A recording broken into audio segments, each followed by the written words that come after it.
Hey yo yo yo, salut les turfeuses, salut les turfeurs, bienvenue pour un nouveau pronostic de Benoît Requin. Merci pour vos likes, pour vos commentaires, n'hésitez pas à vous abonner pour recevoir tous mes pronostics tous les jours et pour accéder à tous mes tickets pour la course du Quintet, rendez-vous directement dans mon commentaire épinglé.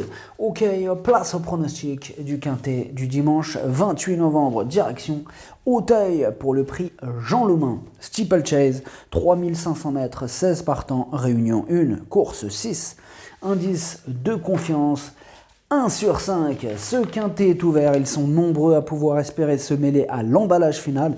Alors on va rajouter à cela le risque de chute, de gêne, de glissade et cela nous donne un quintet ouvert. Petit retour sur le quintet du samedi 27 novembre. Mon 8e numéro, c'était le numéro 8, ce qui nous donne tiercé, quarté, quintet, mais en 8. Pour les VIP, ce samedi, on a un ticket multi en 4 qui est passé, qui nous fait 157 €. On a aussi un ticket tiercé ordre qui est passé, qui fait 128 €. Au total, ce samedi, il monte quand même à 285 € de gain. Ça fait plaisir, il y a des résultats, on continue comme ça. Bon, là, comme vous l'avez vu, là, j'envoie tard cette vidéo. Là, je suis rentré tard aujourd'hui. Alors, je vous envoie ce pronostic. Du coup, il doit être au moins 1 heure, là. Oui, à peu près. 1 heure du matin, ça fait tard. Et du coup, bon, j'ai vraiment pas eu le temps de... J'aurai pas le temps, du coup, de le faire complet. Il sera un peu raccourci, hein, mais pas raccourci trop non plus. Bon, en fin de compte, exceptionnellement, ça sera les interviews des entraîneurs, plus mes émoticônes. Mais il n'y aura pas mes infos à moi. Ok, du coup, c'est parti. On commence le pronostic exceptionnellement un peu raccourci. Et on commence avec le numéro 1, Toutaf. Et ben malheureusement, avec le numéro 1, Toutaf, on n'aura même pas les commentaires de son entraîneur. On passe au numéro 2, Grandiose. Et on écoute Louisa Carberry. Grandiose n'avait pas démérité pour sa rentrée, même s'il avait été monté de façon un peu offensive ce jour-là. Dernièrement, c'était mieux car les chevaux qui l'ont précédé pour la circonstance sont des éléments de qualité. Le matin, tout va bien pour lui, il a le physique pour porter le poids, il est peut-être mieux sur plus long, mais en terrain lourd, il doit pouvoir s'adapter. Le numéro 3, Drop Flight. Alors comme je vous ai dit, excusez-moi, je vous coupe, je vous mets quand même les émoticônes du coup, donc ça reflète un peu ce que je pense de ce cheval, enfin des chevaux en général. Alors, Drop Flight, et on écoute Arnaud Chaillet-Chaillet, son entraîneur. Avec Drop Flight, tout va se jouer au départ. S'il ne nous embête pas lors de sa mise en jambe, cela devrait aller. Il n'aime pas être derrière les autres, il faut donc qu'il puisse aller devant. S'il se retrouve derrière, cela va être compliqué, surtout sur ce parcours. Le numéro 4, Footballisto. Et on écoute Michael Serror. Footballisto est un cheval bien connu, il n'a plus à faire ses preuves à ce niveau, sa rentrée est difficile à juger. Le matin, il est bien. Maintenant, je n'ai pas beaucoup de certitude quant à sa compétitivité dimanche. Sa marge au poids est mince, il n'a pas ménagé ses efforts au niveau quintet, une catégorie éprouvante pour les chevaux, notamment mentalement. Le numéro 5, Grand Clermont. Et on écoute Laurent Viel. Grand Clermont est bien, il a effectué une bonne rentrée dernièrement à Auteuil et fait partie des chevaux à suivre pour la fin de l'année. Il va dans le terrain lourd et sera sur une distance à sa convenance. Il devrait être capable de bien se comporter, je pars avec des ambitions ici. Le numéro 6, Elvis de Balme.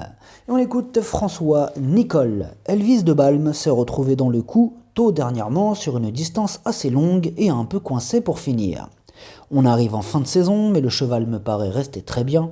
Il est à l'aise dans les deux disciplines. Sa seule sortie sur le steeple d'Auteuil s'étant soldée par un succès. J'appréhende cet engagement avec un certain optimisme. Le numéro 7, Road Mixtavel. Bon, alors pour Road Mixtavel, on n'aura pas les commentaires de l'entraîneur et du coup c'est Madame Daniela Mel qui entraîne le 7 et qui entraîne aussi le numéro 8. Du coup, pour le 8 aussi, on n'aura pas les commentaires de l'entraîneur.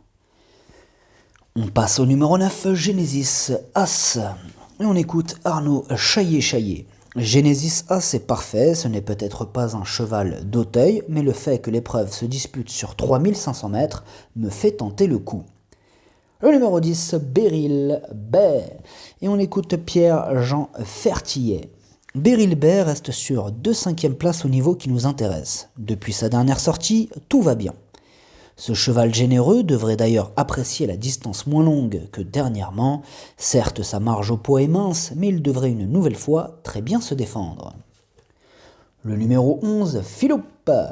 On écoute Sylvain Déez. Philoupe découvre son dernier engagement de l'année. Je pense que le parcours coulant de 3500 mètres est plus dans ses aptitudes que les tracés de longue haleine. Les pluies annoncées devraient nous permettre d'avoir un vrai lourd et pas un terrain collant qui n'est pas sa tasse de thé. Le cheval est bien, j'espère le voir se réhabiliter. Le numéro 12, Espoir Royal. Et on écoute Marcel Roland. Espoir Royal vient de terminer 6e du prix Cacao. J'ai cru qu'il allait pouvoir finir 4e, mais les autres lui sont tombés un peu dessus à la fin. S'il peut, cela sera un plus pour lui. S'il pleut, cela sera un plus pour lui. Il devrait être capable de terminer dans la combinaison gagnante du quintet. Le numéro 13, Eddie Boom. Et on écoute Mademoiselle Giada Menato. Eddie Boom a longtemps galopé aux avant-postes avant de logiquement coincer dernièrement. La distance plus courte ne va pas le gêner, je le monte tous les matins et le trouve très bien. Voilà pourquoi je l'aligne ici avant de le diriger vers Pau cet hiver, un profil qu'il affectionne tout particulièrement. Le numéro 14, Ephedrine. Et on écoute François Nicole. Ephedrine fut la note de la dernière course qu'elle a disputée.